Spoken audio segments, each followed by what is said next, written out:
And we are back with another video, Big Mouth Sports Talk. Get that crust out your eyes. I'm your host, Anthony.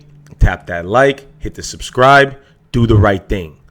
We got birds chirping, cold weather coming in. It's football time, baby. So let's get right down to it. And before I say anything about stats, I want to say that this is a no-nonsense, no BS channel. So the Buffalo Bills did what they were expected to do against the Saints, an injured Saints team. We beat them 31-6. They were missing their starting quarterback, Jameis Winston, Alvin Kamara, their starting running back, and Michael Thomas, their starting wide receivers. And let's make no mistake, these aren't just starters, they're stars, okay? So I'm not thoroughly impressed with the win against the Saints. All it is to me is we hit that check mark, okay? We got 7 wins instead of 6, and we get one step closer to, winning our division or maybe having even a chance to get that first seat. All right.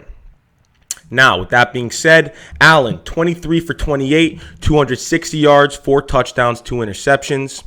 Dawson Knox, 3 receptions, 32 yards, 2 touchdowns. Singletary, 15 carries, 44 yards. Breida, 9 carries, 26 yards, 1 catching touchdown. And Diggs, 7 receptions, 74 yards, and 1 tutty.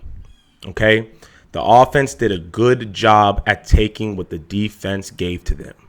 The short intermediate routes were great. We moved the chains, we sustained drives, and we got points on the board. We capitalized in the red zone. Now, watching Allen in this game was something because it was a roller coaster ride. 1 minute he's throwing picks, and the next minute we got 4 touchdowns on the board, 260 yards, and a great completion percentage. Completion percentage, okay, on this game. So, I liked what I saw because even though he was dealing with adversity, he stayed true. He trusted the process. He had trust in his guys, and he got the job done. Great game from Josh Allen. Way to go. You did phenomenal. Way to pick this team back up and put them on top. Okay? So, he was talking in a presser after the Colts game, and he said, this was very interesting. He said, I got to find ways to get Diggs the ball. If he's covered, I got to force that ball to him. So I said initially to myself, well, you don't want to do that. You want to get other people the ball. Whoever's open, just get them the ball. It's complimentary football. Everybody's got to eat. Everybody's got to contribute, and that's how we're going to be successful.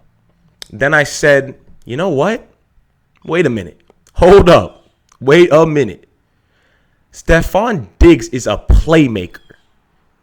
He is arguably the best player on this team, aside from Josh Allen, but he is the type of player that can change the game for you. When he is on, it is very tough to stop this offense. So when he said that, I said to myself, you know what? He's right. We got to get the ball into our playmakers' hands. We have to trust that our guys are better than the guys we're playing against, and this guy is a key factor for our success. So what did he do? He's been balling. The past couple weeks, he has been balling. He's been playing very well all year, but the incentive to get him the ball is higher now. And I like that because we're saying to ourselves, how can we be most efficient? I'll tell you how. You get Diggs the ball. That play on Lattimore on the goal line when he hit that nasty route, put that foot in the ground, and then went towards the pylon. You know what that play's called? Diggs get open. That's the play call. All right, he got open, got the tutty, punted that thing into the stands. We love to see it. All right, we love it. So I like that we are really focusing on Diggs. We need to get our star player the ball, okay? Singletary, like I said, 15 carries, 44 yards.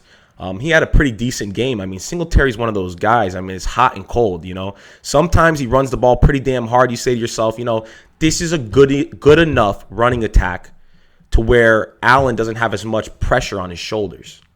But, I can't put my faith in him too much because the past 3 years, it's been up and down, and most of it has been downs. So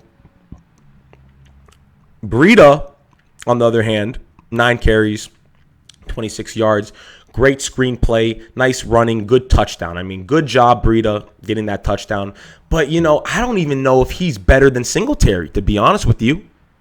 So we're in a situation where we just got to hope that our running backs can do good enough to keep the defense honest. We got to say to ourselves, can we, on Sundays, make the defense at least respect our run game? And if the answer is yes, then it's going to be great. If the answer is no, digs get open, okay? Dawson Knox, on the other hand, has been very impressive, okay? This year, I didn't expect him to ball out the way that he's playing. I didn't expect this from him. But he has really settled in, and he's got a big role on this offense, and he is doing a phenomenal job at all phases of the game. Doing a great job catching passes, good routes, good blocking, and he loves this team. He wants this team to win. He believes in this team. He believes in McDermott. He believes in this whole organization. So that's important, okay? Defensively, Poyer got an INT, and the biggest news of the day is that Tre'Davious White tore his ACL. He will be out for the season.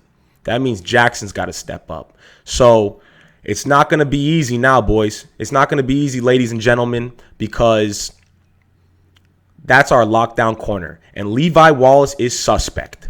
He's been getting targeted all the time, and he gets it handed to him. So now we got Dane Jackson coming in as the backup cornerback to take Tre'Davious White's position. And all I got to say about that is next man up. I don't know too much about the guy, but we're going to find out real soon what this man is made of. So although this is a very devastating injury, I'm hoping that our defense can just keep that gap integrity, play strong, play behind each other, good communication, and it was really great to see Tremaine Edmonds back on that field. Because Tremaine Edmonds, I realized when he wasn't playing against the Indianapolis Colts, he is the focal point of our defense. He is the main attraction. He is what makes everything run. He's the smooth operator in that defensive side of the ball. So having him back, I realized how important his role is. So good to have him back. Really unfortunate that we lost White.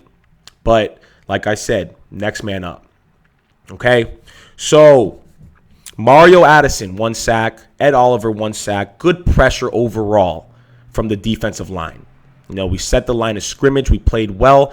But like I keep saying, I can't put too much into it because we had a quarterback that we were playing up against. He was a backup, Simeon.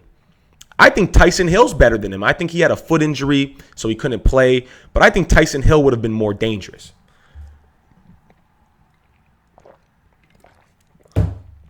So, with all this being said, we got a matchup against the New England Patriots next week, Monday Night Thriller. Okay, 8:20.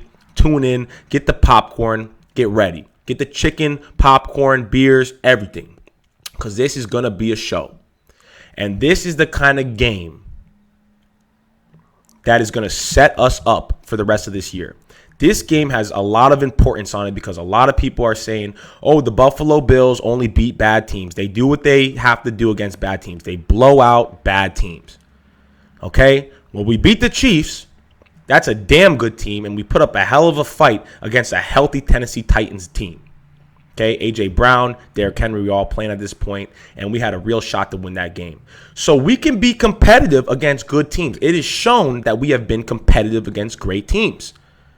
Now, the thing that bothers me is this roller coaster ride that we're going on. Okay? Sometimes on Sunday, we just don't come to play. Either it's coaching or I don't know what it is, but it looks like they are just not ready. It looks like they just didn't sleep. They're getting on that field like they just came back from a damn a bar or something the night before. But, this is all good because great teams learn from their worst moments. Okay, great teams don't sulk on what they could have done and why they're playing poorly in this game and that game. You know what they say? Next day mentality. Next day we wake up, study the film, and we come in fresh and we come in hungry, humble and hungry. All right? So I believe in this team. Big matchup against the Patriots. I have another video outlining that. But as of right now, that's a wrap. Holla at me.